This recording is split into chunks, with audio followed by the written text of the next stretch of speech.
Hi friends, welcome to iPlus Training Solutions.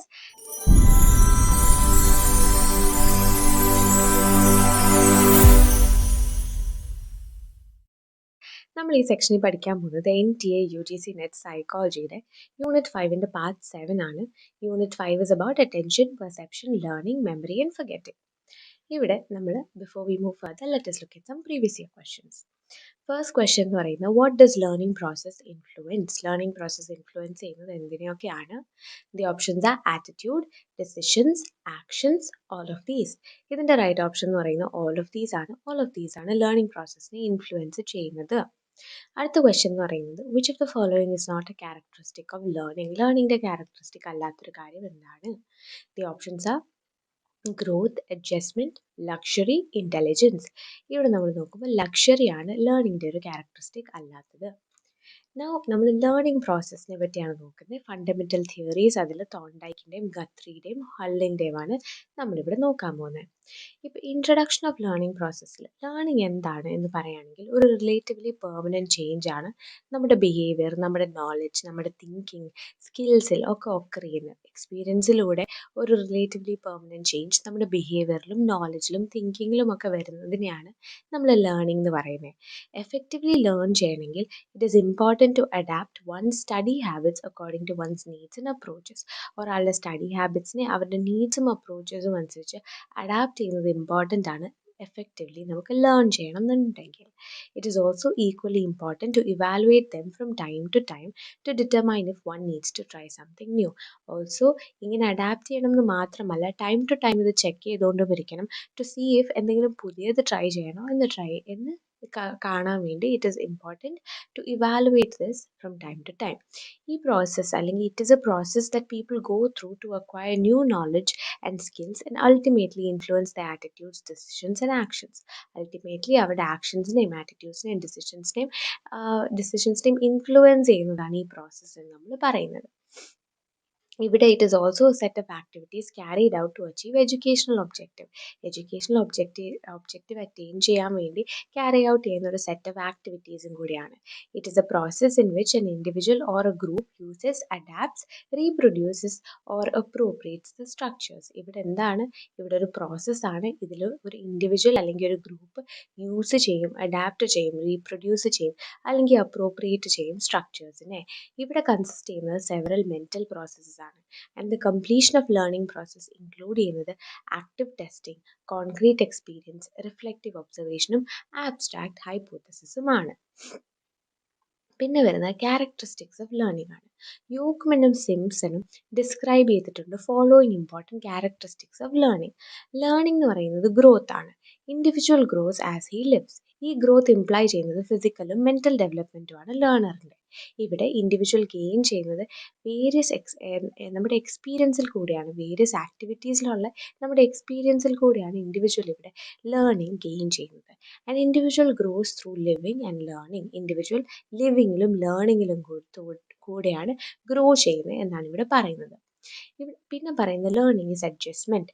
Learning enables the individual to adjust himself properly with the new situations. പുതിയ സിറ്റുവേഷൻസുമായിട്ട് adjust ചെയ്യാൻ ചെയ്യുന്നതാണ് learning എന്ന് പറയുന്നത്. Individual പുതിയ പുതിയ പ്രോബ്ലംസിനെ ഫേസ് ചെയ്യും, പുതിയ പുതിയ സിറ്റുവേഷൻസിനെ ഫേസ് ചെയ്യും through out his life. Learning നമ്മളെ ഓരോ പ്രോബ്ലത്തിനെയും ഫേസ് ചെയ്യുമ്പോൾ അതിനെ എൻകൗണ്ടർ ചെയ്യാൻ പഠിപ്പിക്കുകയാണ്. അതുകൊണ്ട് തന്നെയാണ് പല സൈക്കോളജിസ്റ്റും ലേണിങ്ങിനെ ഡിസ്ക്രൈബ് ചെയ്യുന്നത് ഒരു പ്രോസസ്സായിട്ട്, ഒരു progressive adjustment to ever changing conditions which one encounters എന്ന് പല സൈക്കോളജിസ്റ്റും ലേണിങ്ങിനെ പറ്റി ഇതുകൊണ്ട് തന്നെയാണ് പറയുന്നത്. It is through learning that one could achieve the ability to adjust adequately to all situations of life. ലേണിങ്ങിലൂടെ മാത്രമേ ഒരാൾക്ക് പല സിറ്റുവേഷൻസ് ഓഫ് ലൈഫിലോട്ട് അഡിക്വറ്റ്ലി അഡ്ജസ്റ്റ് ചെയ്യാൻ പറ്റൂ എന്നും ഇവിടെ പറയുന്നുണ്ട്.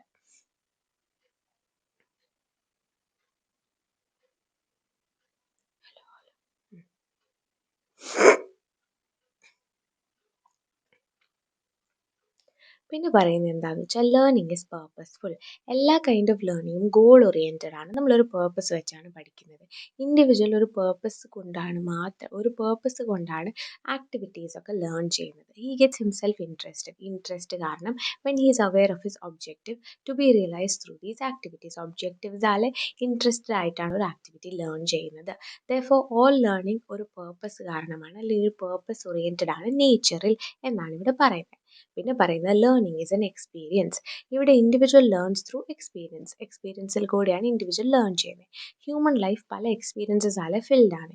ഈ എക്സ്പീരിയൻസസ് നമുക്ക് നോളജ് തരും, നമുക്ക് അണ്ടർസ്റ്റാൻഡിങ് തരും, നമുക്ക് സ്കില്ല് തരും, നമുക്ക് ആറ്റിറ്റ്യൂഡ്സും ഒക്കെ നമുക്ക് ഈ ലേണിംഗ് നമുക്ക് തരും, അല്ലെങ്കിൽ എക്സ്പീരിയൻസസ് നമുക്ക് തരും. ഈ ലേണിംഗ് എന്ന് പറയുന്നത് ഒരു മിയർ അക്വിസിഷൻ ഓഫ് നോളജ് മാത്രമല്ല, അല്ലെങ്കിൽ മിയർ അക്വിസിഷൻ ഓഫ് സ്കില്ലും ആറ്റിറ്റ്യൂഡും മാത്രമല്ല, it is also reorganisation of experiences, അല്ലെങ്കിൽ synthesis of all experiences with the new one. നമ്മുടെ പുതിയ എക്സ്പീരിയൻസസിനെ റീഓർഗനൈസേഷനും കൂടിയാണ് ഈ ലേണിംഗ് എന്ന് നമ്മൾ പറയുന്നത്. പിന്നെ പറയുന്ന ലേണിംഗ് ഇസ് ഇൻ്റലിജൻറ്റ്. ഇവിടെ cramming without proper understanding does not make learning. വെറുതെ എല്ലാം കൂടെ കുത്തി നിറച്ച് പഠിക്കുന്നതിനെ നമ്മൾ ലേണിംഗ് എന്ന് വിളിക്കില്ല. മീനിങ്ലെസ് എഫേർട്സ് നമുക്ക് പെർമനൻ്റ് ആയിട്ടുള്ള റിസൾട്ട് തരില്ല. Any work done that is mechanically cannot yield satisfactory learning outcomes. Mechanically പഠിച്ച ഒരു കാര്യവും നമുക്ക് സാറ്റിസ്ഫാക്ടറി ഔട്ട്കം തരില്ല. ലേണിംഗ് ദെയർഫോർ ഇൻ്റലിജൻ്റ് ആയിരിക്കണം എന്നും പറയുന്നുണ്ട് ക്യാരക്ടറിസ്റ്റിക് ഓഫ് ലേണിംഗിൽ. അടുത്ത പറയുന്ന learning is active. Learning is given more importance than teaching. It implies self-activity of learning. Self-activity of learning imply ചെയ്യുന്നതാണ്. Without adequate motivation, he cannot work wholeheartedly, and motivation is therefore at the root of self-activity. Motivation ഇല്ലാതെ നമുക്ക് wholeheartedly work ചെയ്യാൻ പറ്റില്ല. അതുകൊണ്ട് തന്നെ motivation എന്ന് പറയുന്ന root of self-activity ആണ്. Learning by doing is thus an important principle of education. Learning by doing എന്ന് പറയുന്നത് നമ്മുടെ എഡ്യൂക്കേഷൻ്റെ തന്നെ ഒരു വലിയ പ്രിൻസിപ്പിളാണ് എന്നും ഇവിടെ പറയുന്നുണ്ട്. പിന്നെ വരുന്നത് learning is both individual and social. ഇൻഡിവിജ്വലും ആകാം, സോഷ്യലും ആകാം. ലേണിംഗ് ഒരു ഇൻഡിവിജ്വൽ ആക്ടിവിറ്റി ആവാം, അതായത് ഇൻഡിവിജ്വൽ മൈൻഡ് കോൺഷ്യസ്ലി അല്ലെങ്കിൽ അൺകോൺഷ്യസ്ലി ഗ്രൂപ്പ് ആക്ടിവിറ്റീസാൽ എഫക്റ്റഡ് ആണ്. Individuals influenced because of his peers, because of his friends, അല്ലെങ്കിൽ റിലേറ്റീവ്സ്, അല്ലെങ്കിൽ ഫ്രണ്ട്സ്. അവിടെ നിന്നായിരിക്കും നമ്മുടെ ഇൻഡിവിജ്വൽ പല ഐഡിയാസും ഫീലിങ്സും ഒക്കെ എടുക്കുന്നത്. സോഷ്യൽ ഏജൻസീസ് പോലത്തുള്ള ഫാമിലി, ചർച്ച്, മാർക്കറ്റ്, ഇതും വളരെ ഇൻഫ്ലുവൻസ് ചെലുത്തുന്നുണ്ട് in our individual mind and on our learning. അതുകൊണ്ട് തന്നെ ലേണിംഗ് ഇൻഡിവിജ്വലും ആവാം, സോഷ്യലും ആവാം എന്നുള്ളതും ഒരു ഇമ്പോർട്ടൻറ്റ് ക്യാരക്ടറിസ്റ്റിക് ആണ്. പിന്നെ വരുന്നത് learning is the product of the environment. Environment നമ്മുടെ ഗ്രോത്തിലും ഡെവലപ്മെൻറ്റിലും, അല്ലെങ്കിൽ ഒരു ഇൻഡിവിജ്വലിൻ്റെ ഗ്രോത്തിലും ഡെവലപ്മെൻറ്റിലും ഒരു ഇമ്പോർട്ടൻറ്റ് പാർട്ട് പ്ലേ ചെയ്യുന്നുണ്ട്. ഇൻഡിവിജ്വൽ ലിവ് ചെയ്യുന്നത് ഇൻട്രാക്ഷൻ വിത്ത് സൊസൈറ്റിയിലൂടെയാണ്. ആൻഡ് ഈ physical, social, intellectual, emotional development ഇതിലൂടെയാണ് ചൈൽഡ് മോൾഡ് ആവുന്നതും റീമോൾഡ് ആവുന്നതും ബൈ ഒബ്ജക്ട്സും ഇൻഡിവിജ്വൽസും ദി എൻവയൺമെൻറ്റ്. അങ്ങനെയാണ് ഒരു ചൈൽഡ് തന്നെ മോൾഡ് ആവുന്നത്.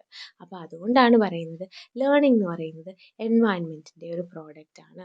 Therefore, it is emphasized ഒരു ചൈൽഡിൻ്റെ environment should be made free from unhealthy and vicious matters to make it more effective for learning.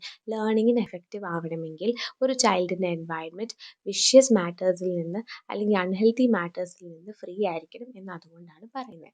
So learning എന്ന് പറയുന്നത് നമ്മുടെ എൻവയൺമെൻറ്റിൻ്റെ കൂടെ ഒരു പ്രോഡക്റ്റ് ആണ്. പിന്നെ വരുന്ന learning affects the conduct of the learner. Learning is called the modification of behaviour. ലേണിങ്ങിനെ നമ്മൾ ബിഹേവിയറിൻ്റെ മോഡിഫിക്കേഷൻ ആയിട്ട് പറയും. ഇത് നമ്മുടെ ലേണറിൻ്റെ ബിഹേവിയറിനെയും കണ്ടക്റ്റിനെയും അഫക്റ്റ് ചെയ്യും. Every learning experience brings about changes in the mental structure of the learner. ലേണറിൻ്റെ മെൻറ്റൽ സ്ട്രക്ചറിൽ ചേഞ്ചസ് വരുത്തുന്നതാണ് എല്ലാ ലേണിംഗ് എക്സ്പീരിയൻസും. Therefore, attempts are made to provide such learning experiences which can mold the desired content and habits in the learners. ലേണേഴ്സിൽ desired ആയിട്ടുള്ള conduct വരുത്താനും habits വരുത്താനും learning experiences എന്നുള്ള അറ്റംപ്റ്റ് ഇവിടെ മെയ്ഡ് ആണ്. സോ ലേണിംഗ് നമ്മുടെ ഒരു ബിഹേവിയറിനെ മോഡിഫൈ ചെയ്യാനും ഒക്കെ സഹായിക്കുന്നതാണ്. സോ ലേണിങ്ങിനെ നമ്മൾ മോഡിഫിക്കേഷൻ ഓഫ് ബിഹേവിയർ എന്നും വിളിക്കാറുണ്ട്. ഇനി നമ്മൾ നോക്കുന്നത് ഫണ്ടമെൻ്റൽ തിയറീസ് ഓഫ് ലേണിംഗ് ആണ്. ഫണ്ടമെൻ്റൽ തിയറീസ് എന്ന് പറയുന്നത് ഒരു ഓർഗനൈസ് സെറ്റ് ഓഫ് പ്രിൻസിപ്പിളാണ്. ഇത് എക്സ്പ്ലെയിൻ ചെയ്യുന്നത് എന്താണെന്ന് വെച്ചാൽ ഇൻഡിവിജ്വൽസ് എങ്ങനെയാണ് നോളജ് അക്വയർ ചെയ്ത് റിറ്റെയിൻ ചെയ്ത് റിക്കോൾ ചെയ്യുന്നത് എന്നുള്ളതാണ് ഇത് എക്സ്പ്ലെയിൻ ചെയ്യുന്നത്. ഒരു സെറ്റ് ഓഫ് പ്രിൻസിപ്പിൾസ് ആണ് ഇത് എക്സ്പ്ലെയിൻ ചെയ്യുന്നത്. എന്താണ് ഇൻഡിവിജ്വൽസ് എങ്ങനെ നോളജ് അക്വയർ ചെയ്ത് റിറ്റെയിൻ ചെയ്തിട്ട് റീകോൾ ചെയ്യുന്നു എന്നുള്ളത്. ഈ principles of these fundamental theories can be used as guidelines. എന്തിന്? To select instructional tools techniques and strategies that promote ലേണിങ്ങിനെ പ്രൊമോട്ട് ചെയ്യുന്ന ഇൻസ്ട്രക്ഷണൽ ടൂൾസ്, ടെക്നീക്സ്, സ്ട്രാറ്റജീസ് ഒക്കെ ഹെൽപ്പ് ചെയ്യാൻ ഇവിടെ നമുക്ക് principles of fundamental theories use ചെയ്യാം. Although there are many different approaches to learning, 3 basic types of learning theories ആണ് നമ്മുടെ കയ്യിലുള്ളത്. പല അപ്രോച്ച് ഉണ്ടെങ്കിലും 3 ബേസിക് തിയറീസ് ആണുള്ളത്. ആദ്യം എന്ന് പറയുന്നത് ബിഹേവിയറിസം തിയറി ഓഫ് ലേണിംഗ് ആണ്. ഇത് ഒറിജിനേറ്റ് ചെയ്യുന്നത് BF സ്കിന്നറിന്റെ വർക്കിൽ നിന്നാണ്. And the concept of operant conditioning. Behaviourism theorist believe ചെയ്ത് എന്താണെന്ന് വെച്ചാൽ ലേണിംഗ് ആക്ച്വലി ഒക്കർ ചെയ്യുന്നത് എപ്പോഴാണെന്ന് വെച്ചാൽ ഒരു ന്യൂ ചേഞ്ച്, അതായത് when new changes in behaviour R acquired through association with stimuli and responses. ഇവിടെ ചേഞ്ചസ് ഇൻ ബിഹേവിയർ അക്വയർ ചെയ്യുന്നത് നമ്മുടെ അസോസിയേഷൻ ബിറ്റ്വീൻ സ്റ്റിമുലൈ ആൻഡ് റെസ്പോൺസസിൽ കൂടെയാണ്. അപ്പോഴാണ് ലേണിംഗ് സംഭവിക്കുന്നത് എന്നാണ് ബിഹേവിയറിസ്റ്റ് അല്ലെങ്കിൽ തിയറിസ്റ്റ് ബിലീവ് ചെയ്തുകൊണ്ടിരുന്നത്. അതുകൊണ്ട് തന്നെ association leads to change in behaviour. അപ്പോൾ ഇതിനെ ലേണിംഗ് ആയിട്ട് പറയാം എന്നാണ് പറയുന്നത്. Examples and application of behaviourist learning theory are drill, repetitive practice, bonus point. ഇങ്ങനെ 3 explanation and application of behaviourist learning theory നമ്മൾ പറയുന്നത്. ബിഹേവിയറിസം തിയറി ഓഫ് ലേണിംഗ് എവിടെ നിന്നാണ് വരുന്നത്? BF സ്കിന്നറിന്റെ വർക്കിൽ നിന്നാണ് ഒറിജിനേറ്റ് ചെയ്യുന്നത്. And the concept of operant conditioning. Example and application എന്താണ്? ഡ്രില്ലും റിപ്പിറ്റേറ്റീവ് പ്രാക്ടീസും ബോണസ് പോയിന്റും. പിന്നെ വരുന്ന പാർട്ടിസിപ്പേഷൻ പോയിന്റ് ഉണ്ട്, വെർബൽ റീഇൻഫോഴ്സ്മെന്റ് ഉണ്ട്, എസ്റ്റാബ്ലിഷിംഗ് റൂൾസ് ഉണ്ട്. ബിഹേവിയറിസം ഇൻസ്ട്രക്ഷൻ പ്രിപ്പയർ ചെയ്യുന്നില്ല ലേണറിനെ പ്രോബ്ലം സോൾവിങ്ങിനും ക്രിയേറ്റീവ് തിങ്കിങ്ങിനും. ലേണേഴ്സ് അവരോട് പറയുന്നത്, അതായത് they do what they told and do not take initiative to change or improve things. കാര്യങ്ങളിൽ ഒരു വ്യത്യാസം വരുത്താനോ അല്ലെങ്കിൽ അവർ എക്സാക്ട്ലി എന്താണ് പറഞ്ഞിട്ടുള്ളത് അത് മാത്രം ചെയ്യാനാണ് ഇവിടെ ലേണേഴ്സ് നോക്കുന്നത്. Learner is only prepared for recalling basic facts, automatic responses or perform task. ഇവിടെ ലേണറിന് ബേസിക് ഫാക്ട്സ് റീകോൾ ചെയ്യാനും ഓട്ടോമാറ്റിക് റെസ്പോൺസ് അല്ലെങ്കിൽ പെർഫോംഡ് ആയിട്ടുള്ള ടാസ്ക് ചെയ്യാനുമേ പറ്റത്തുള്ളൂ. പിന്നെ വരുന്നത് കോഗ്നിറ്റിവിസം തിയറി ഓഫ് ലേണിംഗ് ആണ്. ഇത് ബേസ് ചെയ്യുന്നത് on the thought process behind behaviour ആണ്. It is based on the idea that humans process the information they receive rather than merely responding to stimuli. ഇത് എന്തിനെ base ചെയ്താണ്? It is based on the idea that നമ്മൾ humans ഇൻഫർമേഷനെ process ചെയ്യും, അല്ലാതെ സ്റ്റിമുലൈനോട് respond മാത്രമല്ല ചെയ്യുന്നത് എന്നുള്ളൊരു അണ്ടർസ്റ്റാൻഡിങ്ങിനെ ബേസ് ചെയ്തുള്ള ഐഡിയ ആണ് കോഗ്നിറ്റിവിസം തിയറി ഓഫ് ലേണിംഗ് എന്ന് പറയുന്നത്. The changes in behaviour are observed but only as indicator to what is going on in the learner's head. ബിഹേവിയറിലുള്ള ചേഞ്ചസിനെ ഒബ്സർവ് ചെയ്യുന്നുണ്ട്, പക്ഷേ ഒരു ഇൻഡിക്കേറ്റർ ആയിട്ട് മാത്രമാണ്. ലേണറിന്റെ ഹെഡിൽ എന്തൊക്കെ നടക്കുന്നു എന്നുള്ളതിനുള്ളൊരു ഇൻഡിക്കേറ്റർ ആയിട്ട് മാത്രം. ഇവിടെ ലേണറിന്റെ മൈൻഡ് എന്ന് പറയുന്ന ഒരു മിറർ പോലെയാണ്, from which new knowledge and skills are reflected. ലേണറിന്റെ മൈൻഡ് ഒരു മിറർ പോലെയാണ്, ഇവിടുന്നാണ് ന്യൂ നോളജും സ്കില്ലും റിഫ്ലക്റ്റ് ആവുന്നത്. കോഗ്നിറ്റിവിസം അല്ലെങ്കിൽ cognitive information processing is used when learner plays an active role in seeking ways to understand and process information that he or she receives and relates it to what is already known and stored within the memory. എപ്പോഴാണ് cognitive information processing use ചെയ്യുന്നത്? Learner ഒരു active role play ചെയ്യുമ്പോൾ. എന്തിന്? seeking ways to understand and process information that he or she receives, എന്നിട്ട് ആ ഇൻഫർമേഷനെ relate ചെയ്യുവാണ്, already അറിയാവുന്ന കാര്യം അല്ലെങ്കിൽ സ്റ്റോർഡ് വിത്തിൻ ദ മെമ്മറി ആയിട്ടുള്ള ഒരു ഇൻഫർമേഷനുമായിട്ട് റിലേറ്റ് ചെയ്യുമ്പോഴാണ് ഇവിടെ കോഗ്നിറ്റിവിസം അല്ലെങ്കിൽ കോഗ്നിറ്റീവ് ഇൻഫർമേഷൻ പ്രോസസ്സിംഗ് നടക്കുന്നത്. Cognitive learning theories are usually credited to Jean Piaget. Learning through cognitivism involves reorganization of experiences. Experiences-ന്റെ reorganization ആണ് കോഗ്നിറ്റിവിസത്തിൽ കൂടെ പഠിക്കുന്നത്. ഇവിടെ either by attaining new insights or changing old ones. Old insights change ചെയ്യുക അല്ലെങ്കിൽ പുതിയ insights gain ചെയ്യുക. അതുകൊണ്ട് തന്നെ ലേണിംഗ് എന്ന് പറയുന്ന ഒരു ചേഞ്ച് ഇൻ നോളജ് ആണ്, which is stored in memory and not just a change in behavior. Change in behaviour മാത്രമല്ല, ചേഞ്ച് ഇൻ നോളജും കൂടിയാണ് ലേണിംഗ് എന്നാണ് ഇവിടെ പറയുന്നത്. Example and application of cognitive learning theory എന്താണെന്ന് ചോദിച്ചാൽ classifying information, linking concepts, providing structure, discussions, problem solving, analogies, imagery, providing pictures. ഇതാണ് applications നമ്മൾ പറയുന്നത്. പിന്നെ വരുന്നത് കൺസ്ട്രക്റ്റിവിസം തിയറി ഓഫ് ലേണിംഗ് ആണ്. ഇത് ബേസ് ചെയ്യുന്നത് is on the premise that we all construct our own perspective of the world based on individual experiences and internal knowledge. നമുക്ക് നമ്മുടേതായിട്ടുള്ള ഒരു പെർസ്പെക്റ്റീവ് ഓഫ് ദ വേൾഡ് ഉണ്ട്. അത് ബേസ് ചെയ്യുന്നത് നമ്മുടെ എക്സ്പീരിയൻസസിനെയും നമ്മുടെ ഇന്റേണൽ നോളജിനെയും ബേസ് ചെയ്താണ്. And learning is based on how the individual interprets and creates the meaning of his or her experience. സ്വന്തം എക്സ്പീരിയൻസിൽ നിന്ന് എങ്ങനെയാണ് ഒരു ഇൻഡിവിജ്വൽ ഇന്റർപ്രറ്റ് ചെയ്യുന്നത് ആൻഡ് മീനിങ് ഡിറൈവ് ചെയ്യുന്നത്, ഇതിനെ ബേസ് ചെയ്താണ് ലേണിംഗ് എന്ന് പറയുന്നത്. നോളജ് കൺസ്ട്രക്റ്റ് ആവുന്നത് തന്നെ is by the learner. And since everyone has a different set of experience and perception, learning unique ആണ് ആൻഡ് എല്ലാ പേഴ്സണും ഡിഫറെൻ്റ് ആണ്. കാരണം എല്ലാവരുടെയും പെർസ്പെക്റ്റീവ് വ്യത്യാസമാണ്, എല്ലാവരുടെയും എക്സ്പീരിയൻസസ് വ്യത്യാസമാണ്. ഈ theory is use to focus on preparing people to solve problem. Solving പ്രോബ്ലത്തിലോട്ടാണ് ഈ തിയറി ഫോക്കസ് ചെയ്യുന്നത്. ഇവിടെ learner requires a significant base of knowledge to successfully interpret and create ideas. ഒരു സിഗ്നിഫിക്കൻറ്റ് ബേസ് ഓഫ് നോളജ് ഇവിടെ ലേണറിന് required ആണ് successfully interpret ചെയ്യാനും ideas create ചെയ്യാനും. കൺസ്ട്രക്റ്റിവിസത്തിൻ്റെ അടിയിൽ ഔട്ട്കംസ് പ്രഡിക്റ്റബിൾ അല്ല എപ്പോഴും. As learners R constructing their own knowledge, അവരുടെ on knowledge create ചെയ്യുന്നതുകൊണ്ട് കൺസ്ട്രക്റ്റിവിസത്തിൻ്റെ അടിയിൽ ഔട്ട്കംസ് എപ്പോഴും പ്രഡിക്റ്റബിൾ അല്ല. എക്സാമ്പിൾസും ആപ്ലിക്കേഷൻസും ചോദിക്കുകയാണെങ്കിൽ കേസ് സ്റ്റഡി വരും, റിസർച്ച് പ്രോജക്ട്സ് വരും, പ്രോബ്ലം ബേസ്ഡ് ലേണിംഗ് ഉണ്ട്, ഡിസ്കവറി ലേണിംഗ് ഉണ്ട്, collaborative learning or group work ഉണ്ട്. പിന്നെ വരുന്നത് തോൺഡൈക്സ് തിയറി ഓഫ് ലേണിംഗ് ആണ്. ഇവിടെ എഡ്വേർഡ് ലീ തോൺഡൈക്ക് 1874 തൊട്ട് 1949 വരെ ജീവിച്ചിരുന്ന Edward Lee Thorndike generally considered നമ്മുടെ ഫോർമോസ്റ്റ് എഡ്യൂക്കേഷണൽ സൈക്കോളജിസ്റ്റ് ആയിട്ടാണ്. He contributed immensely to research and theory in the field of learning and genetic psychology. ലേണിംഗിലും ജെനറ്റിക് സൈക്കോളജിയിലും ഇമ്മെൻസ്ലി കോൺട്രിബ്യൂട്ട് ചെയ്തതാണ് ഈ എഡ്വേർഡ് ലീ തോൺഡൈക്ക്, അല്ലെങ്കിൽ എൽ തോൺഡൈക്ക് നമ്മൾ പറയുന്നത്. ഫസ്റ്റ് ആയിട്ട് സ്റ്റേറ്റ് ചെയ്തത് എന്താണെന്ന് വെച്ചാൽ elements of his theory of learning in 1930 ആണ് ആദ്യം സ്റ്റേറ്റ് ചെയ്തത്. ഇവിടെ revealing that connections are formed in the nervous system between stimuli and response. നമ്മുടെ നെർവസ് സിസ്റ്റത്തിൽ സ്റ്റിമുലൈയും റെസ്പോൺസും തമ്മിൽ കണക്ഷൻസ് ഫോം ആവുന്നുണ്ട് എന്നാണ് എൽ തോൺഡൈക്ക് പറഞ്ഞത്. The connection so formed are illustrated by the symbols S and R. ഈ കണക്ഷനെ എസും ആറും എന്നുള്ള രീതിയിലാണ് ഇല്ലസ്ട്രേറ്റ് ചെയ്തത്. Another word use to describe these connections is bond. ഈ കണക്ഷനെ ഡിസ്ക്രൈബ് ചെയ്യാൻ യൂസ് ചെയ്തിരിക്കുന്ന അടുത്തൊരു വാക്ക് എന്ന് പറയുന്നത് ബോണ്ടാണ്. ആൻഡ് ഹെൻസ് ഈ തിയറി എന്ന് പറയുന്നത് ചിലപ്പോൾ നമ്മൾ ബോണ്ട് തിയറി ഓഫ് ലേണിംഗ് എന്നും നമ്മൾ വിളിക്കാറുണ്ട്. ഇവിടെ എഡ്വേർഡ് ലീ തോൺഡൈക്ക് എന്താണ് പറഞ്ഞതെന്ന് വെച്ചാൽ ലേണിംഗ് കണക്റ്റിംഗ് ആണ്. Mind is man's connection system. Mind എന്ന് പറയുന്നത് മാനിൻ്റെ കണക്ഷൻ സിസ്റ്റമാണ്. എഡ്വേർഡ് ലീ തോൺഡൈക്ക് പറഞ്ഞത് എന്താണെന്ന് വെച്ചാൽ ലേണിംഗ് ട്രയൽ ആൻഡ് എറർ കാരണമാണ് ഒക്കർ ചെയ്യുന്നത്. No readymade solution of a problem is available to the learner. അതായത് ഒരു സൊല്യൂഷനും റെഡിമെയ്ഡ് ആയിട്ടുള്ള ഒരു സൊല്യൂഷനും അവൈലബിൾ അല്ലാത്തപ്പോൾ ഇവിടെ he adopts the method of trial and error. He keeps eliminating errors or irrelevant responses which do not serve the purpose and finally discovers the correct solution. ഇവിടെ എന്താ സംഭവിക്കുന്നതെന്ന് വെച്ചാൽ എറർ അല്ലെങ്കിൽ ഇറലവൻറ്റ് സൊല്യൂഷൻ എലിമിനേറ്റ് ചെയ്തുകൊണ്ടിരുന്ന അവസാനം right ആയിട്ടുള്ള ആൻസറിലോട്ട് എത്തുന്നതിനെയാണ് trial and error എന്ന് നമ്മൾ പറയുന്നത്. Trial and error method, they are systematic and relevant responses. Activities are not random in trial and error method. The stages through which the learner has to pass are goal, hindrances, random movements of multiple responses, chance, success, selection and fixation.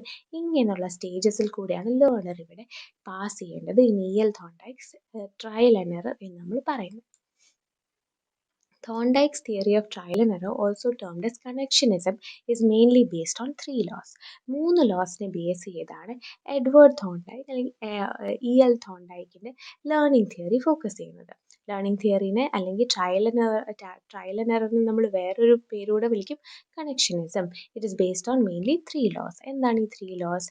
ആദ്യം എന്ന് പറയുന്നത് law of readiness ആണ്. തോൺഡൈക്ക് പറയുന്നത് എന്താണെന്ന് വെച്ചാൽ first primary law of learning എന്ന് പറയുന്നത് law of readiness ആണ്. ഇത് ഇംപ്ലൈ ചെയ്യുന്നത് എന്താണെന്ന് വെച്ചാൽ learning takes place when an action tendency is aroused through preparatory adjustment, set or attitude. ഇവിടെ ലേണിംഗ് നടക്കുന്നത് തന്നെ ഒരു ആക്ഷൻ ടെൻഡൻസി അറൗസ് ആകുമ്പോൾ, അതായത് ഒരു പ്രിപ്പറേറ്ററി അഡ്ജസ്റ്റ്മെൻറ്റ് സെറ്റ് അല്ലെങ്കിൽ ആറ്റിറ്റ്യൂഡിൽ കൂടെ ഒരു ആക്ഷൻ ടെൻഡൻസി അറൗസ് ആകുമ്പോഴാണ് ലേണിംഗ് ടേക്ക് പ്ലേസ് ചെയ്യുന്നത് എന്നാണ് ലോ ഓഫ് റെഡിനെസ് പറയുന്നത്. റെഡിനെസ് എന്ന് പറയുന്നത് ഒരു ആക്ഷൻ എടുക്കാനുള്ള പ്രിപ്പറേഷനാണ്. ഒരാൾ പ്രിപ്പയർഡ് അല്ലെങ്കിൽ ലേണിംഗ് ഓട്ടോമാറ്റിക്കലി സംഭവിക്കില്ല. ഇപ്പം നമ്മൾ ടൈപ്പിംഗ് പഠിക്കണം എന്നുണ്ടെങ്കിൽ ടൈപ്പിസ്റ്റ് സ്വന്തമായിട്ട് പ്രിപ്പയർ ചെയ്താൽ മാത്രമേ ഇവിടെ സംഭവിക്കത്തുള്ളൂ. So in order to learn typing, unless the typist prepares himself to start, he won't succeed to the level of satisfaction. So we have to be prepared. There must be a level of preparation, അല്ലെങ്കിൽ there must be preparation for action അല്ലെങ്കിൽ readiness എന്നാണ് ഇവിടെ law of readiness പറയുന്നത്. പിന്നെ വരുന്ന law of exercise ആണ്. The second law of learning is the law of exercise. It means that drill or practice helps in increasing efficiency and durability of the learning. ലേണിംഗിൻ്റെ ഡ്യൂറബിലിറ്റിനെ എഫിഷ്യൻസിനെ increase ചെയ്യാൻ സഹായിക്കുന്നതാണ് ഡ്രില്ലും പ്രാക്ടീസും. According to Thorndike's SR bond theory, connections are strengthened with trial or practice and vice versa. Connection strengthen ആവുന്നത് trial or practice അല്ലെങ്കിൽ vice വേഴ്സയിൽ കൂടിയാണ് എന്നാണ് തോണ്ടൈക്കിൻ്റെ SR bond theory പറയുന്നത്. ഇവിടെ the law of exercise therefore is also understood as the law of use and disuse. Law of എക്സസൈസിനെ നമ്മൾ law of use and disuse എന്നും പറയും. where connections or bonds made in the brain cortex are weakened or loosened. ഇവിടെ brain കോർട്ടെക്സിൽ ഉണ്ടായ connections അല്ലെങ്കിൽ bond എന്ന് പറയുന്നത് വീക്കെൻഡും ആവാം ലൂസൻഡും ആവാം. ഇപ്പോൾ for example learning to drive a motor car, singing or memorising a poem or mathematical table needs exercise, repetition of various movements and actions many times. ഇവിടെ നമ്മളൊരു ടേബിൾ പഠിക്കുകയെന്ന് വിചാരിക്കുക. ഒരു മാത്തമാറ്റിക്കൽ ടേബിൾ ഒറ്റ തവണ വായിച്ചതുകൊണ്ട് മനസ്സിലാവുമോ?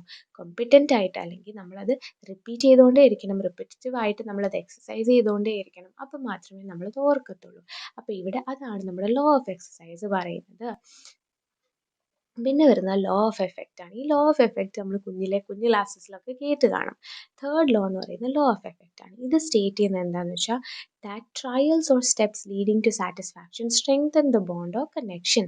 ട്രയൽസ് അല്ലെങ്കിൽ steps that lead to satisfaction നമ്മുടെ ഈ ബോണ്ടിനെ അല്ലെങ്കിൽ കണക്ഷനെ സ്ട്രെങ്തൻ ചെയ്യുമെന്നാണ് ലോ ഓഫ് എഫക്റ്റ് പറയുന്നത്.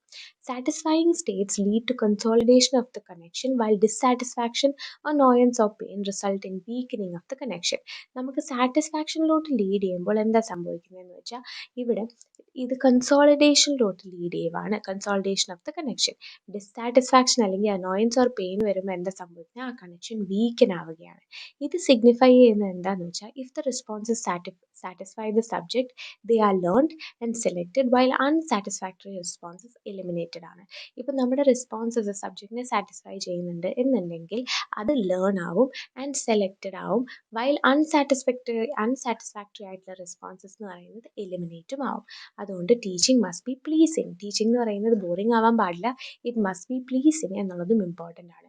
Educator must obey the taste and interest of his pupils. പ്യൂപ്പിൾസിൻ്റെ ഇൻട്രസ്റ്റിനെയും ടേസ്റ്റിനെയും കൺസിഡർ ചെയ്യുന്ന ഒരാളായിരിക്കണം എഡ്യൂക്കേറ്റർ എന്ന് പറയുന്നത്. In other words, greater the satisfaction stronger will be the motive to learn. ഇപ്പോൾ സിമ്പിളായിട്ട് പറയുകയാണെങ്കിൽ നിങ്ങൾക്ക് വളരെ ഇഷ്ടമുള്ളൊരു ടീച്ചർ ആരാ എന്ന് ചോദിക്കുകയാണെങ്കിൽ ചിലപ്പോൾ നിങ്ങൾ പറയും ഓ എൻ്റെ ഇംഗ്ലീഷ് ടീച്ചറായിരുന്നു അല്ലെങ്കിൽ എൻ്റെ സയൻസ് ടീച്ചറായിരുന്നു എന്ന് ചിലപ്പോൾ പറയും. എന്തുകൊണ്ടാണ്? Because that teacher pleased you, because that teacher made you feel like okay ഇത് ഇൻട്രസ്റ്റിംഗ് ആണ്. അപ്പോൾ നിങ്ങളുടെ മോട്ടീവ് ടു ലേൺ അല്ലെങ്കിൽ നിങ്ങളുടെ മോട്ടിവേഷൻ ടു ലേൺ എന്ന് പറയുന്നത് സ്ട്രോങ്ങർ ആയിരുന്നു ആ ഒരു കേസിൽ. ആൻഡ് മോസ്റ്റ് ചാൻസസ് എന്താണ്? നിങ്ങളുടെ ഫേവറേറ്റ് ടീച്ചറിൻ്റെ സബ്ജക്റ്റ് ആയിരിക്കും നിങ്ങൾ ഏറ്റവും കൂടുതൽ പഠിക്കുന്നതും. സോ ഇവിടെ അതാണ് ലോ ഓഫ് എഫക്റ്റ് പറയുന്നത്. പിന്നെ വരുന്നത് Guthrie's contiguity theory of learning ആണ്. ഇവിടെ ഗത്രിയുടെ കണ്ടിഗ്വിറ്റി തിയറി പറയുന്നത് എന്താണെന്ന് വെച്ചാൽ ഒരു combination of stimuli which has accompanied a movement will on its recurrence tend to be followed by that movement. ഒരു സ്റ്റിമുലൈയുടെ കോമ്പിനേഷൻ ഒരു മൂവ്മെൻറ്റാലെ അക്കംപനീഡ് ആണെങ്കിൽ അതിൻ്റെ റിക്കറൻസും ഈ മൂവ്മെൻറ്റാലെ ഫോളോഡ് ആയിരിക്കും എന്നാണ് ഇവിടെ പറയുന്നത്. അക്കോർഡിംഗ് ടു ഹിം എല്ലാ ലേണിങ്ങും ഒരു കോൺസിക്വൻസ് ഓഫ് അസോസിയേഷൻ ആണ്. ഒരു പെർട്ടിക്കുലർ സ്റ്റിമുലൈയും റെസ്പോൺസും തമ്മിലുള്ള അസോസിയേഷൻ്റെ കോൺസിക്വൻസ് ആണ് ലേണിംഗ് എന്നാണ് ഗത്രി പറയുന്നത്. He further argues that stimuli and responses affect specific sensory motor patterns. What is learned are movements and not the behavior. ഇവിടെ ഫർദർ ആയിട്ട് ഗത്രി എന്താ പറയുന്നത്? സ്റ്റിമുലൈയും റെസ്പോൺസസും നമ്മുടെ സ്പെസിഫിക് ആയിട്ടുള്ള സെൻസറി മോട്ടർ പാറ്റേൺസിനെ എഫക്റ്റ് ചെയ്യും ആൻഡ് ഇവിടെ ലേൺഡ് ആവുന്നത് മൂവ്മെൻറ്റ്സ് ആണ്, ബിഹേവിയർ അല്ല എന്നാണ് ഗത്രി ആർഗ്യൂ ചെയ്യുന്നത്. സോ നമ്മൾ തോണ്ടൈക്ക് കണ്ടു, ഇപ്പം നമ്മൾ ഗത്രിയാണ് കാണുന്നത്. ഗത്രിയുടെ കണ്ടിഗ്വിറ്റി തിയറി ഓഫ് ലേണിംഗ് ആണ് ഇപ്പം നമ്മൾ കാണുന്നത്. ഇൻ കണ്ടിഗ്വിറ്റി തിയറി റിവാർഡ്സ് അല്ലെങ്കിൽ പണിഷ്മെൻറ്റ്സ് ഒരു ഇമ്പോർട്ടൻറ്റ് റോൾ പ്ലേ ചെയ്യുന്നില്ല ഇവിടെ ലേണിങ്ങിൽ. കാരണം സിൻസ് ദേ ഒക്കെ after association between stimulus and response learning takes place in A single trial. ഇവിടെ ലേണിംഗ് ഒരു സിംഗിൾ ട്രയലിലാണ് നടക്കുന്നത്. ആൻഡ് ലേണിംഗ് ഒക്കർ ചെയ്യുന്നത് എപ്പോഴാണ്? Association between stimulus and response കഴിഞ്ഞാണ്, അല്ലെങ്കിൽ അത് മെയ്ഡായി കഴിഞ്ഞാണ്. ആൻഡ് ഇവിടെ however since each stimulus pattern slightly different ആയതുകൊണ്ട് many trials may be required to reproduce a general response. ഒരു ജനറൽ റെസ്പോൺസ് പ്രൊഡ്യൂസ് ചെയ്യാൻ വേണ്ടി many trials may be required ആയിരിക്കും. കാരണം എല്ലാ സ്റ്റിമുലസിനും അല്ലെങ്കിൽ ഈച്ച് സ്റ്റിമുലസിൻ്റെയും പാറ്റേൺ എന്ന് പറയുന്നത് പാറ്റേൺ എന്ന് പറയുന്നത് സ്ലൈറ്റ്ലി ഡിഫറെൻ്റ് ആയിരിക്കും. ഇപ്പോൾ one interesting principle that arises from this position എന്ന് പറയുന്നത് പോസ്ട്രിമിറ്റി ആണ്. ഈ ഒരു ഇൻട്രസ്റ്റിംഗ് പ്രിൻസിപ്പിൾ പോസ്ട്രിമിറ്റി ആണ്. ഇത് സ്പെസിഫൈ ചെയ്യുന്നത് എന്താണെന്ന് വെച്ചാൽ we always learn the last thing we do in response to a specific stimulus situation. നമ്മൾ എപ്പോഴും ലേൺ ചെയ്യുന്നത് നമ്മൾ ലാസ്റ്റ് ആയിട്ട് ചെയ്ത ഒരു കാര്യമായിരിക്കും in response to a specific stimulus situation. അതിനെയാണ് പോസ്ട്രിമിറ്റി എന്ന് പറയുന്നത്. Edwin Guthrie, through his contiguity theory, suggests that forgetting is due to interference rather than passage of time. ഗത്രി എന്താ പറഞ്ഞതെന്ന് വെച്ചാൽ ഫൊഗറ്റിംഗ് നടക്കുന്നത് തന്നെ ഇൻ്റർഫിയറൻസ് കാരണമാണ്, പാസേജ് ഓഫ് ടൈം കാരണമല്ല എന്നാണ് ഗത്രി പറഞ്ഞത്. Stimuli becomes associated with new responses. Stimuli പുതിയ റെസ്പോൺസസുമായിട്ട് അസോസിയേറ്റഡ് ആവുകയാണ്. And previous conditioning can also be changed by being associated with inhibiting responses such as fear or fatigue. നമ്മുടെ previous conditioning change ചെയ്യാൻ പറ്റും by being associated with inhibiting responses like fear or fatigue എന്നും Guthrie പറഞ്ഞു. ഇനി the role of motivation എന്ന് പറയുന്നത് is to create a state of arousal. ഒരു state of arousal create ചെയ്യുന്നതാണ് മോട്ടിവേഷൻ്റെ റോൾ എന്നാണ് പറയുന്നത്. An activity which produces responses that can be conditioned. മോട്ടിവേഷൻ്റെ വേറൊരു റോൾ എന്താണ്? Activity which produces responses that can be condition produce ചെയ്യുക എന്നുള്ളതും റോൾ ഓഫ് മോട്ടിവേഷൻ ആണ്.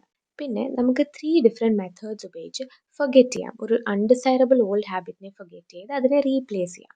എന്താണ് ആദ്യത്തെ മെത്തേഡ്? ആദ്യത്തെ മെത്തേഡ് എന്ന് പറയുന്നത് ഫറ്റീഗ് മെത്തേഡാണ്. ഇവിടെ സബ്ജക്റ്റ് ന്യൂമറസ് റെപ്പിറ്റേഷനിൽ കൂടെ വളരെ ഫറ്റീഗ്ഡ് ആവുകയാണ്. അതിന് ആ ഫറ്റീഗ് കാരണം ഓൾഡ് റെസ്പോൺസ് റീപ്രൊഡ്യൂസ് ചെയ്യാൻ പറ്റുന്നില്ല. ആൻഡ് ഇത് കാരണം ഇൻട്രൊഡ്യൂസ് ചെയ്യുവാണ് ന്യൂ റെസ്പോൺസിനെ, അല്ലെങ്കിൽ സിംപ്ലി റിയാക്ട് ചെയ്യുന്നില്ല. അതിനെയാണ് ഫറ്റീഗ് മെത്തേഡ് എന്ന് പറയുന്നത്. അത്രത്തോളം ക്ഷീണിക്കുകയാണ്, അപ്പോൾ ഓൾഡ് റെസ്പോൺസ് റീപ്രൊഡ്യൂസ് ചെയ്യാൻ പറ്റുന്നില്ല ആൻഡ് ഇവിടെ ഒരു ന്യൂ റെസ്പോൺസ് ഇൻട്രൊഡ്യൂസ് ചെയ്യുവാണ്. പിന്നെ വരുന്ന ത്രെഷ് ഹോൾഡ് മെത്തേഡാണ്. ആദ്യം ഒരു mild version of the stimulus below the threshold level introduce ചെയ്യും. പിന്നെ ഇതിൻ്റെ ഇൻറ്റൻസിറ്റി സ്ലോലി ഇൻക്രീസ് ചെയ്യും until the full stimulus can be tolerated without causing undesirable response. എന്താണ് ചെയ്യുന്നത്? ആദ്യം ഒരു സ്റ്റിമുലസിൻ്റെ mild version below threshold introduce ചെയ്യും. പിന്നെ ആ ഇൻറ്റൻസിറ്റി കൂട്ടി കൂട്ടി വരും until full stimulus can be tolerated. Undesirable response produce ചെയ്യാതെ തന്നെ ഫുൾ സ്റ്റിമുലസ്, അതായത് സ്റ്റിമുലസിൻ്റെ ഫുള്ളായിട്ട് നമ്മൾ ഇൻറ്റൻസിറ്റി കൂട്ടി വരികയാണ്. അതിനെയാണ് ത്രെഷ് ഹോൾഡ് മെത്തേഡ് നമ്മൾ പറയുന്നത്. പിന്നെ വരുന്നത് incompatible stimuli method is unlearned by placing the subject in a situation where it cannot exhibit undesirable response. ഇവിടെ നമ്മൾ സബ്ജക്റ്റിനെ അൺഡിസൈറബിൾ റെസ്പോൺസ് പ്രൊഡ്യൂസ് ചെയ്യാൻ അല്ലെങ്കിൽ എക്സിബിറ്റ് ചെയ്യാൻ പറ്റാത്തൊരു എൻവയൺമെൻറ്റിൽ കൊണ്ടിടുകയാണ്, അല്ലെങ്കിൽ ഒരു സിറ്റുവേഷനിൽ കൊണ്ടിടുകയാണ്. ഇതാണ് ഇൻകമ്പാറ്റബിൾ സ്റ്റിമുലൈ മെത്തേഡ് എന്ന് പറയുന്നത്. ഇത് മൂന്നും methods that can help in forgetting an undesirable old habit ആണ്. പിന്നെ വരുന്നത് പ്രിൻസിപ്പിൾസ് ഓഫ് കണ്ടിഗ്വിറ്റി തിയറിയാണ്. Following are the principles that have been laid under contiguity theory. ആദ്യം എന്ന് പറയുന്നത് for conditioning to occur organism actively respond ചെയ്യണം. രണ്ടാമെന്ന് പറയുന്നത് ലേണിംഗ് ഇൻവോൾവ് ചെയ്യുന്നത്, അതായത് since learning involves conditioning of specific movements, instruction must present very specific task. Instruction very specific task present ചെയ്യണം. പിന്നെ വരുന്നത് exposure to many variation in stimulus pattern desirable ആണ് in order to produce a generalised response. ഇവിടെ exposure to many variations in stimulus pattern എന്തുകൊണ്ടാണ് desirable? Because it produces generalised response എന്നാണ് ഇവിടെ പറയുന്നത്. പിന്നെ the last response in a learning situation should be correct since it is the one that will be associated. നമ്മുടെ learning സിറ്റുവേഷനിലെ last response മിക്കവാറും correct ആയിരിക്കും, കാരണം it will be associated. It is the one that is associated എന്നുള്ളതും ഒരു പ്രിൻസിപ്പിളാണ്. പിന്നെ നമ്മൾ നോക്കുകയാണെങ്കിൽ നമ്മുടെ classic experimental paradigm for contiguity theory എന്ന് പറയുന്നത് is cats learning to escape from a puzzle box. ഇവിടെ Guthrie used a glass panelled box that allowed him to photograph exact movements of cats. ഇവിടെ ഈ ഫോട്ടോഗ്രാഫിനെ എന്താ ചെയ്തതെന്ന് വെച്ചാൽ these photographs showed that cats learn to repeat the same sequence of movements associated with preceding escape from the box. അതേ movements repeat ചെയ്ത് escape ചെയ്യാൻ use ചെയ്ത അതേ മൂവ്മെൻറ്റ്സ് റിപ്പീറ്റ് ചെയ്യാൻ പഠിച്ചു എന്നാണ് ഈ ഫോട്ടോഗ്രാഫ്സ് കാണിച്ചത്. Improvement comes about because irrelevant movements are unlearned or not included in successive associations. എങ്ങനെയാണ് ഇംപ്രൂവ്മെൻറ്റ് ഇവിടെ പറ്റുന്നത്? ഇറെലവൻറ്റ് ആയിട്ടുള്ള മൂവ്മെൻറ്റ് അൺലേൺ ആയി പോവുകയാണ് ആൻഡ് സക്സസ് ആവുന്ന മൂവ്മെൻറ്റ്സ് ഒക്കെ ഇവിടെ ഓർത്തിരിക്കുകയാണ് ഇവിടെ ഗത്രിയുടെ ഈ കാറ്റിൻ്റെ ഈ എക്സ്പെരിമെൻറ്റിൽ. പിന്നെ വരുന്നത് CL ഹള്ളിൻ്റെ തിയറി ഓഫ് ലേണിംഗ് ആണ്. C.L. Hull occupies a very significant position among neo-behaviorist psychologists. It was Hull who could turn Darwinian. ഡാർവിനിയനായിട്ട് മാറാൻ പറ്റി. Hull was influenced by both the Watsonian SR and Wordsworth SOR formula of behavior events. വാട്സോണിയന്റെ SRഉം വുഡ്സ്വർത്തിന്റെ SOR അല്ലെങ്കിൽ stimulus organism response ഫോർമുലയും രണ്ടും influenced ആയിരുന്നു hull എന്ന് പറയുന്നത്. SOR formula of behavior is much like a PC computer. ഇവിടെ S stimulus inputനും O organism receives and processes the information to determine the kind of responsesനും R responsesനും വേണ്ടിയാണ് ഇവിടെ നിൽക്കുന്നത്. Likewise ഒരു PCയിൽ information fed ആണ് by operating the keyboard. The central processing unit അല്ലെങ്കിൽ CPU of the computer system ഇത് process ചെയ്യും ഈ fed ഇൻഫർമേഷനെ and output നമ്മുടെ വിഷ്വൽ സ്ക്രീൻ അല്ലെങ്കിൽ നമ്മുടെ കമ്പ്യൂട്ടറിൽ ഡിസ്പ്ലേ ആവുകയാണ്. അതുപോലെ തന്നെയാണ് നമ്മുടെ SOR ഫോർമുല ഓഫ് ബിഹേവിയർ എന്ന് നമ്മൾ പറയുന്നത്, അല്ലെങ്കിൽ സ്റ്റിമുലസ് ഓർഗാനിസം റെസ്പോൺസ് എന്ന് നമ്മൾ പറയുന്നത്. Hull, having understood the significance of SOR formula, incorporated the same to explain learned behavior. Hull SOR ഉപയോഗിച്ചാണ് നമ്മുടെ learned behavior explain ചെയ്യാൻ നോക്കിയത്. Hull calls the organism related variables as the intervening variables. Hull organism related variables intervening variables എന്നാണ് വിളിച്ചത്, which are internal states of the organism such as drive states that can be inferred. ഇതിനെ എന്തായിട്ടാണ് പറഞ്ഞത്? ഈ Hull organism related വേരിയബിൾസിനെ intervening variables എന്നാണ് വിളിച്ചത്. ഇതിനെ internal states of the organism such as drive state എന്നാണ് ഇൻഫർ ചെയ്യുന്നത്. ഈ ലേണിംഗ് ഫിനോമിനനായ, അതായത് to explain learning phenomenon along SOS paradigm, Hull envisaged hypothetico-deductive method. hypothetico-deductive method Hull envisage ചെയ്തു. എന്തിനാണ്? To explain learning phenomenon along SOS paradigm. ഇതിന് basically 3 steps ആണ് ഉള്ളത്. ഫസ്റ്റ് സ്റ്റെപ്പിൽ ഒരു system of definition or concept ഓർഡറിൽ സെറ്റ് ചെയ്യുവാണ്. രണ്ടാമത്തെ സ്റ്റെപ്പിൽ some postulates are formulated on the basis of definition or concept in the first step. ആദ്യത്തെ സ്റ്റെപ്പിൽ എന്താ? ഒരു സിസ്റ്റം ഓഫ് ഡെഫിനിഷൻ അല്ലെങ്കിൽ കോൺസെപ്റ്റ് ഓർഡറിൽ സെറ്റ് ചെയ്യുകയാണ്. രണ്ടാമത്തെ സ്റ്റെപ്പിൽ പോസ്റ്റുലേറ്റ് ഫോർമുലേറ്റ് ചെയ്യുവാണ് on the basis of the definition or concepts in the first step. മൂന്നാമത്തെ ആൻഡ് ഫൈനൽ സ്റ്റെപ്പിൽ പല തിയറം അല്ലെങ്കിൽ കോറിലാരീസ് ഡെഡ്യൂസ് ആവുകയാണ്. പല തിയറംസ് ഡെഡ്യൂസ് ആവുകയാണ് മൂന്നാമത്തെ സ്റ്റെപ്പിൽ. അതുകൊണ്ട് തന്നെ thus on the basis of the entire set of definitions, postulates and corollaries or theorems of formal systematic and integrated scientific theory emerged. അപ്പോൾ ഈ ഒരു 3 സ്റ്റെപ്പിൻ്റെ ബേസിസിൽ എന്താ സംഭവിക്കുന്നതെന്ന് വെച്ചാൽ ഒരു systematic formal integrated scientific theory emerge ആവുകയാണ്. ഇതിനെ വിളിച്ച പേര് മാത്തമാറ്റിക്സ് ഡിഡക്റ്റീവ് തിയറി അല്ലെങ്കിൽ മോഡൽ ഓഫ് ലേണിംഗ് എന്നാണ്. ഈ model is based on vast number of empirical data. Empirical ഡേറ്റയെ ബേസ് ചെയ്താണ് and use of mathematical constructs which has characteristic of being test and verified. ഈ മോഡൽ എന്തിനെ base ചെയ്താണ്? Vast number of empirical ഡേറ്റയെയും and use of mathematical കൺസ്ട്രക്ട്സിനെയും വെച്ചാണ് ഈ model base ചെയ്തേക്കുന്നത്. അതുകൊണ്ട് തന്നെ ഒരു scientific model of learning could be advanced ഈ ഒരു റീസൺ കാരണം. ഹള്ളിൻ്റെ തിയറി എന്ന് പറയുന്നത് പ്രോബബിലിസ്റ്റിക് ആണ് ഇൻ നേച്ചർ. കാരണം it is possible for an experimenter to assign a probability of a response to occur on the basis of number of reinforced trials. അപ്പം ഹള്ളിൻ്റെ theory probabilistic എന്തുകൊണ്ടാണ്? കാരണം ഒരു എക്സ്പെരിമെൻറ്ററിന് പോസിബിളാണ് അസൈൻ ചെയ്യാൻ ഒരു probability of a response to occur on the basis of number of reinforced trials. ഇവിടെ this is what we intend to predict in a model of learning. Hull Spencer തിയറിയിൽ എന്താ പറയുന്നതെന്ന് വെച്ചാൽ the probability of a response is the product of 2 general factors. 2 general ഫാക്ടേഴ്സിൻ്റെ response അല്ലെങ്കിൽ product ആണ് probability of a response എന്ന് നമ്മൾ പറയുന്നത്. ആദ്യം എന്ന് പറയുന്നത് drive, motivation and other features of learning situation. രണ്ടാമതെന്ന് പറയുന്നത് habit strength, that is the degree of association buildup or extinguished in the previous trial. ഇങ്ങനെ 2 ഫീച്ചേഴ്സ് അല്ലെങ്കിൽ പ്രോബബിലിറ്റി റെസ്പോൺസ് എന്ന് പറയുന്നത് ഈ 2 ജനറൽ ഫാക്ടേഴ്സിൻ്റെ പ്രോഡക്റ്റ് ആണ് എന്നാണ് പറയുന്നത്.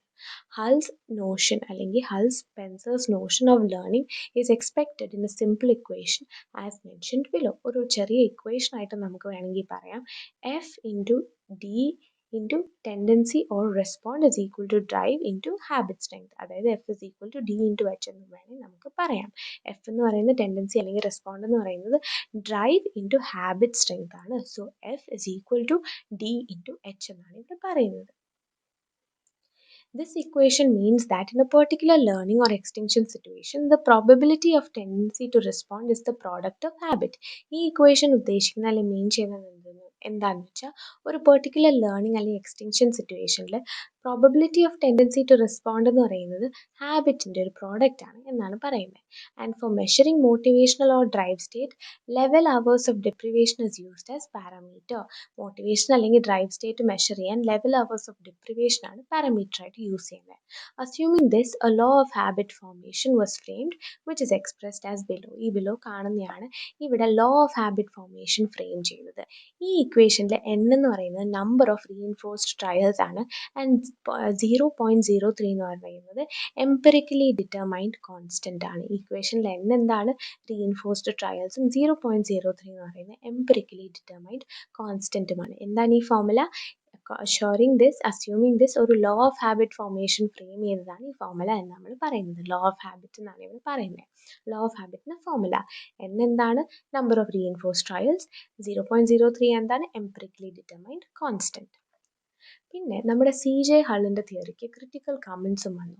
ഹൾ സീരിയസ്ലി അല്ലെങ്കിൽ സിവിയർലി ക്രിട്ടിസൈസ് ചെയ്യപ്പെട്ടു for introducing mathematics to explain key points and concepts of his theory. Mathematics key points അല്ലെങ്കിൽ തിയറീസ് പുള്ളിയുടെ തിയറിയിൽ അല്ലെങ്കിൽ കോൺസെപ്റ്റ്സ് ഓഫ് ഹിസ് തിയറിനെ എക്സ്പ്ലെയിൻ ചെയ്യാൻ യൂസ് ചെയ്തത് ഇവിടെ മാത്തമാറ്റിക്സ് ആണ്. ഇതിനെ ക്രിട്ടിസൈസ് ചെയ്തു.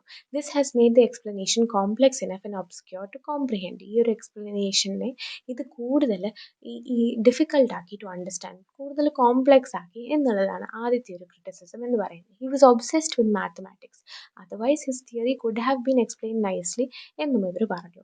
ചില ക്രിറ്റിക്സ് ഹള്ളിനെ ഡ്യുവലിസം വെച്ച് ചാർജ് ചെയ്തു. അതായത് dualism of thought, as on the one hand he claims himself as behaviourist, while on the other hand he has explained his theory with the help of intervening variables of organism. ചില critics പറഞ്ഞ എന്താ, ഹള്ള് ഡ്യുവലിസത്തിൻ്റെ ആളാണ്. കാരണം ഒരു രീതിയിൽ ഹള്ള് പറയുന്നത് ഹള്ള് behaviourist ആണ്, അതൊരു രീതിയിൽ എന്താ ചെയ്തതെന്ന് വെച്ചാൽ ഹി എക്സ്പ്ലെയിൻഡ് ഹിസ് തിയറി എന്തിൻ്റെ ഹെൽപ്പോടെ, ഇന്റർവീനിങ് വേരിയബിൾസ് ഓഫ് ഓർഗാനിസത്തിൻ്റെ ഹെൽപ്പോടെയാണ് തിയറി എക്സ്പ്ലെയിൻ ചെയ്തത്. His dependence upon inferred organismic state and wider use of intervening variables വളരെ സബ്ജക്റ്റീവ് ആണ് and hence not compliant to objective demonstration. Objective ഡെമോൺസ്ട്രേഷനോട് കംപ്ലയൻറ്റ് അല്ല എന്നുള്ളതും വളരെ വലിയൊരു ക്രിറ്റിസിസം ആയിരുന്നു of Hull's theory. Though Hull claims that his system is highly logical, it suffers from many logical flaws. Logical flaw ആയിട്ടും ഇത് സഫർ ചെയ്യുന്നുണ്ട്. ഹള്ള് ക്ലെയിം ചെയ്തത് എന്താ, ഇത് വളരെ ലോജിക്കലാണ്. കോക്ക് ഒബ്സർവ് ചെയ്തത് എന്താണെന്ന് വെച്ചാൽ there were several difficulties owing to which he finds himself at a loss to arrive at a particular conclusion. ഒരു ലോജിക്കൽ വേയിൽ ഒരു പെർട്ടിക്കുലർ കൺക്ലൂഷനിലോട്ട് വരാൻ വളരെ ഡിഫിക്കൽട്ടാണെന്നാണ് കോക്ക് ഒബ്സർവ് ചെയ്തത്. ഓസ്ഗുഡ് എന്താ പറഞ്ഞതെന്ന് വെച്ചാൽ Hull's theory suffers from backward effect. Backward effect ആണ് ഹള്ളിൻ്റെ തിയറിയുടെ പ്രശ്നം എന്നാണ് ഓസ്ഗുഡ് പറഞ്ഞത്. ഹൾ അസ്യൂം ചെയ്തത് എന്താണെന്ന് വെച്ചാൽ reinforcement reduces drive level and therefore one learns the reinforced trials but truths otherwise. ഇവിടെ ഹള്ളിൻ്റെ തിയറി ബാക്ക്വേർഡ് എഫക്റ്റാൽ സഫർ ചെയ്യുന്നു.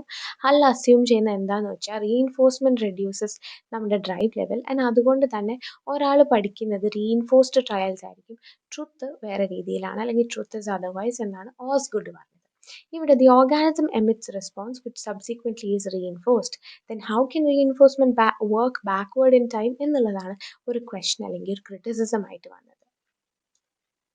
ഹള്ള് പല കാര്യത്തിലും എംഫസിസ് ലേ ചെയ്തു. Hull has laid emphasis on response learning only and ignored place learning. ഇവിടെ എന്താ സംഭവിച്ചതെന്ന് വെച്ചാൽ റെസ്പോൺസ് ലേണിംഗിൽ എംഫസിസ് ലേ ചെയ്തു Hull and place learning ignore ചെയ്തു. For this reason Woodworth considers Hull's theory only partially correct. ഇതുകൊണ്ട് തന്നെ വുഡ്വർത്ത് ഹള്ളിൻ്റെ തിയറിയെ പാർഷ്യലി കറക്റ്റ് ആയിട്ടാണ് കൺസിഡർ ചെയ്യുന്നത്. പിന്നെ വരുന്നത് നമ്മുടെ ഇവാലുവേഷൻ ഓഫ് ഹൾസ് തിയറിയാണ്. ഈ ക്രിറ്റിസിസംസ് ഒക്കെ മറിഞ്ഞ് അല്ലെങ്കിൽ ഈ ക്രിറ്റിസിസം ഒക്കെ കവിഞ്ഞ് നമ്മൾ നോക്കുകയാണെങ്കിൽ Hull occupies a very significant position among learning theorist because of some of the salient features of the system which are distinct and unique. ചില ഫീച്ചേഴ്സ് പുള്ളിയുടെ സിസ്റ്റത്തിലെ ചില ഫീച്ചേഴ്സ് എന്ന് പറയുന്നത് ഡിസ്റ്റിങ്ക്റ്റും യുണീക്കാണ്. എന്താണ് ആദ്യം എന്ന് പറയുന്നത്, attribute of quantification is one such characteristic feature that distinguishes his theory from all other theories of learning. ബാക്കി തിയറീസ് ഓഫ് ലേണിംഗിൽ നിന്ന് ഹള്ളിൻ്റെ തിയറിനെ ഡിസ്റ്റിങ്വിഷ് ചെയ്യുന്ന ഒരു ക്യാരക്ടറിസ്റ്റിക് ഫീച്ചർ എന്ന് പറയുന്നത് ആട്രിബ്യൂട്ട് ഓഫ് ക്വാണ്ടിഫിക്കേഷൻ ആണ്. The concepts of intervening variables, അതായത് റെസ്പോൺസ്, ലേറ്റൻസി, റെസ്പോൺസ് പ്രോബിലിറ്റി എന്നുള്ള ഈ ഇന്റർവീനിങ് വേരിയബിൾസിൻ്റെ കോൺസെപ്റ്റ്സ് എന്ന് പറയുന്നത് റെലവൻ്റ് ആണ് ആസ് വെൽ ആസ് ക്വാണ്ടിറ്റേറ്റീവ്ലി മെഷറബിളുമാണ്. ഇതെന്താന്ന് പറയുന്നത്, ഇത് സാലിയൻറ്റ് ഫീച്ചേഴ്സ് ആണ് ഓഫ് ഹൾസ് തിയറി അല്ലെങ്കിൽ ഡിസ്റ്റിങ്ക്റ്റ് ക്യാരക്ടറിസ്റ്റിക് ആണ് ഓഫ് ഹൾസ് തിയറി. പിന്നെ നമ്മൾ സയൻറ്റിഫിക് പോയിന്റ് ഓഫ് വ്യൂവിൽ നോക്കുകയാണെങ്കിൽ ടെസ്റ്റബിലിറ്റിയും വെരിഫയബിലിറ്റിയും ഈ തിയറിയുടെ രണ്ട് മോസ്റ്റ് ഡിസ്റ്റിങ്ക്റ്റ് ഫീച്ചേഴ്സ് ആണ് ദാറ്റ് മീറ്റ് സയൻറ്റിഫിക് ക്രൈറ്റീരിയ. അപ്പോൾ ഇവിടെ സയൻറ്റിഫിക് പോയിന്റ് ഓഫ് വ്യൂവിൽ നോക്കുകയാണെങ്കിൽ ടെസ്റ്റബിലിറ്റിയും വെരിഫയബിലിറ്റിയും ഈ തിയറിയുടെ രണ്ട് മോസ്റ്റ് ഡിസ്റ്റിങ്ക്റ്റ് ഫീച്ചേഴ്സ് ആണ്. പിന്നെ ഇൻ അഡിഷൻ നോക്കുകയാണെങ്കിൽ ഹള്ളിൻ്റെ തിയറി കണ്ടെയ്ൻ ചെയ്യുന്നത് ഹ്യൂറിസ്റ്റിക് അല്ലെങ്കിൽ സെൽഫ് ഡിസ്കവറി വാല്യൂവും ആട്രിബ്യൂട്ട് ഓഫ് ഒബ്ജക്റ്റിവിറ്റിയുമാണ്. ഇപ്പം നമ്മൾ ഓസ്ഗോഡിനെ കോട്ട് ചെയ്യുകയാണെങ്കിൽ much of the experimental literature in the field during the recent years have been aimed either in criticism or in support of some aspects of Hull's theory. ഓസ്ഗോഡ് എന്താ പറഞ്ഞത്, പല experimental ലിറ്ററേച്ചറും ഈ ഫീൽഡിൽ recent ഇയേഴ്സിൽ aim ചെയ്തേക്കുന്നത് ഹള്ളിൻ്റെ ക്രിറ്റിസിസത്തിലായിരിക്കും അല്ലെങ്കിൽ ഹള്ളിൻ്റെ സപ്പോർട്ടിലായിരിക്കും. ഹള്ളിൻ്റെ ചില aspect അല്ലെങ്കിൽ തിയറിയുടെ സപ്പോർട്ടിലായിരിക്കും അല്ലെങ്കിൽ ക്രിറ്റിസിസത്തിലായിരിക്കും. ഈ റിമാർക്ക് സഫീഷ്യൻ്റ്ലി പ്രൂവ് ചെയ്യുന്നത് എന്താണെന്ന് വെച്ചാൽ ഹള്ളിൻ്റെ കൺസ്ട്രക്ട്സിന് ഹ്യൂറിസ്റ്റിക് വാല്യൂ ഉണ്ട് ആൻഡ് അതുകൊണ്ട് തന്നെ are an important contribution to the area of learning. ഹള്ളിൻ്റെ തിയറിക്ക് പല ക്രിറ്റിസിസം ഉണ്ടെങ്കിലും ഇത് ഇപ്പോഴും വളരെ ഇമ്പോർട്ടൻ്റ് ആയിട്ടുള്ളൊരു കോൺട്രിബ്യൂഷനാണ് to the area of learning എന്നാണ് ഇവിടെ പറയുന്നത്. In essence, though the theory suffers from certain limitations and criticism, even though there are criticisms, yet the scientific orientations, mathematical interpretations, ഇതൊക്കെ ഇറ്റ് കണ്ടെയ്ൻസ് അല്ലെങ്കിൽ ഇതെല്ലാം കണ്ടെയ്ൻ ചെയ്യുന്ന നമ്മുടെ ഈ ഹള്ളിൻ്റെ തിയറി എന്ന് പറയുന്നത് ഇത് വളരെ ഇമ്പോർട്ടൻ്റ് ആയിട്ടുള്ള ഫീച്ചേഴ്സാണ്, ഈ മാത്തമാറ്റിക്കൽ ഇൻ്റർപ്രിറ്റേഷനും ഹ്യൂറിസ്റ്റിക് വാല്യൂസും ഒക്കെ. അതുകൊണ്ട് തന്നെ ഈ ഹള്ളിൻ്റെ കോൺട്രിബ്യൂഷൻ ഇഗ്നോർ ചെയ്യാൻ പറ്റില്ല. These, along with some other salient features of Hull's system, have in fact influenced contemporary psychology of learning. Even though there are criticisms, ഹള്ളിൻ്റെ തിയറി contemporary psychology of learning influence ചെയ്തിട്ടുണ്ട്. ഇത് ക്ലിയർലി എന്താ speak ചെയ്യുന്നതെന്ന് വെച്ചാൽ ഹള്ളിൻ്റെ സിസ്റ്റത്തിൻ്റെ പൊട്ടൻഷ്യലും സ്ട്രെങ്തിനെയും പറ്റി സ്പീക്ക് ചെയ്യുന്നതാണ് ഈ ഇൻഫ്ലുവൻസ് എന്ന് നമ്മൾ പറയുന്നത്. അപ്പോൾ നമ്മൾ എന്തൊക്കെയാണ് കണ്ടത്? നമ്മൾ തോണ്ടൈക്കിനെ പറ്റി കണ്ടു, നമ്മൾ ഗത്രീനെ പറ്റി കണ്ടു, നമ്മൾ ഹള്ളിനെ പറ്റി കണ്ടു. ഇനി നമ്മൾ ആദ്യത്തെ PYQ ക്വസ്റ്റ്യനിലോട്ട് നോക്കാം. By whom was trial and error theory of learning formulated? Options are Thorndike, Guthrie, Hull, Kohler. ഇതിൻ്റെ റൈറ്റ് ഓപ്ഷൻ എന്ന് പറയുന്നത് തോണ്ടൈക്കാണ്. തോണ്ടൈക്കാണ് trial and error theory of learning formulate ചെയ്തത്. പിന്നെ വരുന്ന അടുത്ത ക്വസ്റ്റ്യൻ എന്ന് പറയുന്നത് which of the following is not a fundamental theory of learning? Options are behaviourism, cognitivism, constructivism, none of these. The right option is none of these. ഇതൊന്നും ഒരു fundamental theory of learning അല്ല. അപ്പം നമ്മൾ ഈ സെക്ഷനിൽ എന്തൊക്കെയാണ് കവർ ചെയ്തത്? നമ്മൾ തിയറീസ് ഓഫ് ലേണിംഗ് ആണ് കവർ ചെയ്തത്. എന്തെങ്കിലും ഡൗട്ട് ഉണ്ടെങ്കിൽ please let me know. Thank you so much.